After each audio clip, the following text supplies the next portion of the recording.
How's it going? I guess I don't have to get any closer to the mic. My name is Jared Morningstar, and I've been around this place a time or two. I love Saginaw Valley.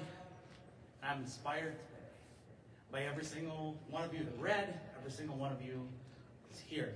Saginaw Valley changed my life. And not just because of what happened in the classrooms here. I think that one of the biggest crimes in the world of academia is that college is talked about as simply a means to get a job. Because college is far more than that. I learned about life here, just general existence.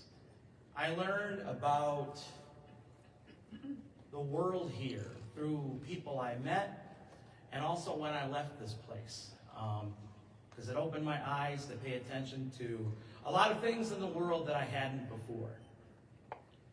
And that brings me to the first of two poems that I'm going to read.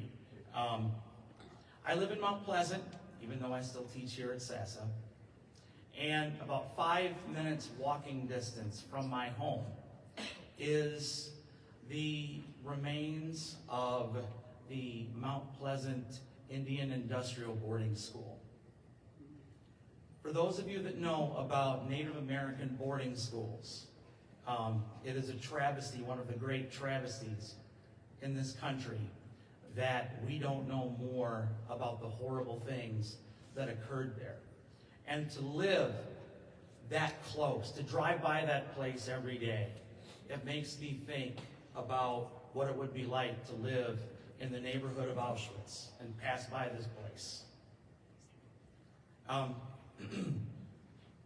This first poem is called To the Students of the Mount Pleasant Indian Industrial Boarding School, 1893 to 1934.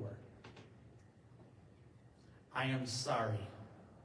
There is nothing I could say that would adequately express my sadness, my discomfort, and my shame every single time I drive by the decrepit remains of that American concentration camp, on my way home to hug my own children, my white children, who will never have to suffer as you did. I do not expect forgiveness for a race, for a country that doesn't deserve it.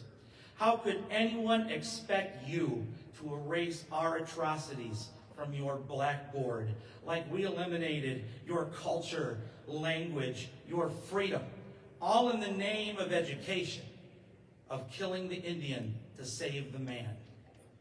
As if you couldn't be both, as if you were somehow less human than the monsters who stole you from the arms of adoring parents, transported you via rail like cattle to the complex where they stripped you of your clothes and your dignity, as they doused you with insecticide, chopped off your hair, stealing what pride you had left so that you wouldn't cry as much when they took away your belongings, your photos of those who loved you, and even your names, your identities, bestowing you instead with the names of those who abused you, tortured you, forced you to work the hard labor that children who looked like them had already been spared, buried the bodies of your friends on campus without telling their families, even a century after the crimes were committed, and then still had the gall to tell you that only Jesus could save you from hell,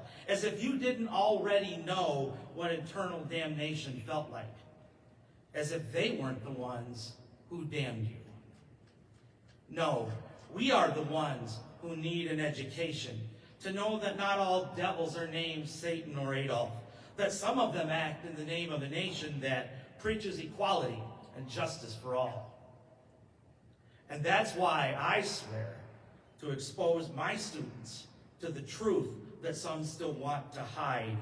Those who still want us to believe that America is a shining city on a hill and that we have been absolved of our sins simply because we asked for forgiveness. No, I'm not asking to be forgiven. You deserve better. More tears than I could ever give, more tears than I could ever shed. But I promise you this, they'll never stop me from telling your story until I am dragged away to the jail or the grave. They will not win. You will never be silenced.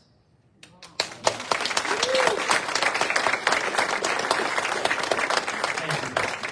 So I do have another piece that I'm going to read, and this is the piece that comes from the inspiration from everybody here, and everyone from the River Junction poets, to folks who are just coming to Michigan for the first time to read here, to those who just found about this event a week ago, for those who are just starting to explore the world of Roethke, and to my students at SASA, who some of you just heard, they came up here to read at the mic for the first time. My God, what chaos. What chaos? Courage. That's what I meant. Courage. Chaos too, but that's in my classroom. Now, I'm so proud. I'm so proud. And here's the thing. Art, folks, changes the world. Activists change the world, not politicians. They're the last to act. Art is so important. Look at right here. Look at all of the beautiful art around us. Listen to all of the wonderful art being produced by major chords for minors. All of the art, the legacy in this city. Ted Roethke would be proud of us. And we need to keep it going. We need to keep that legacy alive, because art can change the world if we allow it to. If we allow art to shake us up, to move us, to make us think. And that's related to the title of my next poem, which is called Make Art Dangerous Again. Make art dangerous again, like Twain roasting the KKK at the height of its powers, calling them cowards who only find courage in a crowd with other half-men under masks again. Like Chopin pondering a world without a man, that greater happiness and freedom could be found when a woman wasn't bound to a husband and his last name again. Like Hughes, too, seeing America, acknowledging what Whitman wouldn't, and making sure the nation read his page for English B, that its blinders were torn off, and then it had to admit that black people were less free again. Like Guthrie, arming himself with plain-spoken speech against fascists and greedy capitalists who were willing to let the poor starve in alleys and ditches just so they could keep lining their pockets again. Like Ginsberg, howling against conformists to save the best minds of his generation from those who crush their spirit and dreams and keep them imprisoned by rules in a suburban hellscape again. Like Hendrix, setting fire to his guitar, literally and metaphorically, when he blistered the Star-Spangled Banner at Woodstock, raising awareness to bombing overseas and injustice at home again. And like Banksy, still creating with a vilified medium in the faces of closed-minded squares, forcing them to look directly at what's wrong with the world and the authoritarians who choose to keep art in museums and the public ignorant again. So pick up your pens, guitars, brushes, your spray paint. Keep up the good fight with words instead of fists, and let's raise hell so that we don't end up living there. So we can keep the promise alive, so one day things will truly be great again. Thank you.